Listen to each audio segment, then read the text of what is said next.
Welcome everyone to CW Live. I'm Natasha Nicholson, Executive Editor of IABC's magazine Communication World. I'm happy to welcome you to this video chat of CW Live. Today I'll be talking with Christopher Swan, a presenter at IABC's upcoming World Conference in June 2013. Christopher is the Senior Manager of Digital and Content Strategy at Avery Dennison and the founder of Accidental Information. His World Conference session is titled Made You Look, Maximizing the Power of Visual Content in Your Communications. Along with his co-presenter, Linda Johannesson, Christopher will provide an understanding of this global trend and share tips and tools on how to maximize the value of your visual content. Welcome, Chris. Thank you. Thank you. I'm so glad to be here. I'm glad to have the chat and share a little bit about the upcoming conference session. Well, to start off, let's talk about the importance of visual communication. So how have visuals changed in the last decade, and tell us more about their importance. Sure. You know, actually, I think more than ever they're important because visuals have always been around, but they're being used in such a way that's so different now. They're engaging and impactful. And as we kind of look together, you know, I don't know, just look at this example we have today. We're on Google Hangout, where we wouldn't be doing this 10 years ago. So this is a form of communication as well. So this kind of face-to-face that we're having today has become so important. But I think it's kind of crossed all over. It's industries, organizations, it's even communities now that are striving for this. Visuals are so easily digestible. That means that they're much more adaptable, and I think adoption has happened faster than actually reading copy. So they become really important for kind of everything we're doing today as communicators. So there are different types of visuals that can be incorporated into an organization's communication, from videos to infographics and more. Can you share some tips on how communicators can select the most appropriate visuals and how they can use them in their campaigns? Sure. You know, the first thing I always think about is think about the visual that you're actually trying to create. Does it make sense? So let's say you want to share a ton of data. Well, would you put that on a video? Probably not.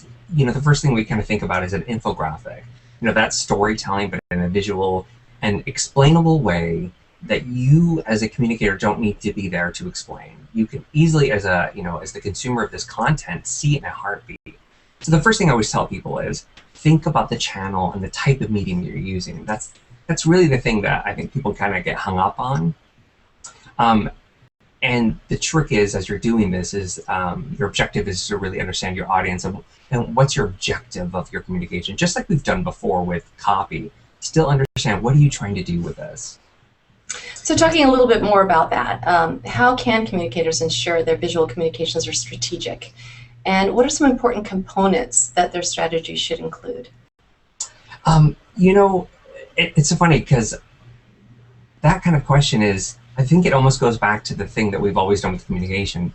Even though visual can be sexy or it's interesting or it's the latest meme out there, it's still about audience, your objectives, what's the impact you're trying to create. So we just don't want to forget that. So as we're diving into creating something visual, if it's a video or if that's a new board on Pinterest, we still want to think about those core pieces to it. You know, and also think about the behavior you're really trying to aim to change, because and that goes with any communication, you know, campaign as well. If we're not really sure what that is, how are you going to measure the success? So, you know, it's kind of get back to those basics that we all know and love. Just apply that to visual communications. And so what are some pitfalls to avoid when using visual communication? And are there some common mistakes that you've noticed organizations making? You know, I think pitfalls, they can kind of be anywhere. It's really about understanding a lot of the channels. That's one I've seen a lot. If you're going to do an internet meme, for example, you know, if that's something that you need to connect to an external audience and you think, hey, Facebook is the place to do it generally, but they don't fit on LinkedIn. So LinkedIn is really this professional network that you would think big data, infographics, something that's professional, where a meme tends to be humor-based or something a little pop culture reference. So one of those pitfalls is people not understanding the channel that they're directing their information, that visual. So, the same could be said for any kind of medium. Going back to that piece of it, understand what you're really doing and where it fits. Otherwise, you're not going to have traction and it'll fall flat. And that can be for internal audiences as well. So when we look at that, do employees have time to read through a copy? But no, try a visual that makes sense, but that's also meaningful to them.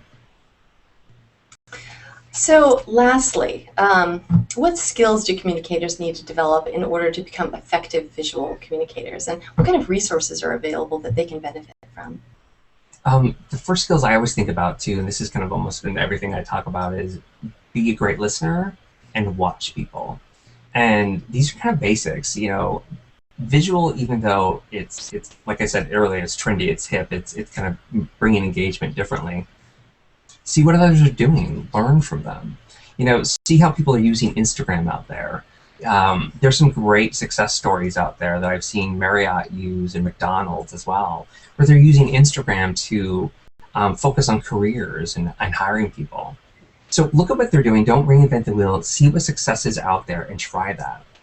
When I think about some of the tools and resources, the first thing I look at is, what are you using personally? What do I use every day? So I carry a smartphone with me constantly. So what are those apps I use on there? And I think about photo apps, if it's Pitch Stitch or things that pull things together, apply that to a business sense. Because those are really easy, $1.99. They could be on Google or on iPhone. I think those are the tools that we can start to play into there. There's a ton of others, and I'll cover a lot of those in the session. But I think just start to use the things that you use every day and you'll be more successful. Well, Chris, we're very much looking forward to hearing your session at the World Conference, and I want to thank you so much for joining us on this video chat. Absolutely, it's my pleasure. I look forward to seeing everybody there. And to our viewers, stay tuned for another episode of CW Live to air next week. As always, we welcome your feedback. If you have thoughts to share, send an email to cwmagazine@iabc.com, and thanks for listening.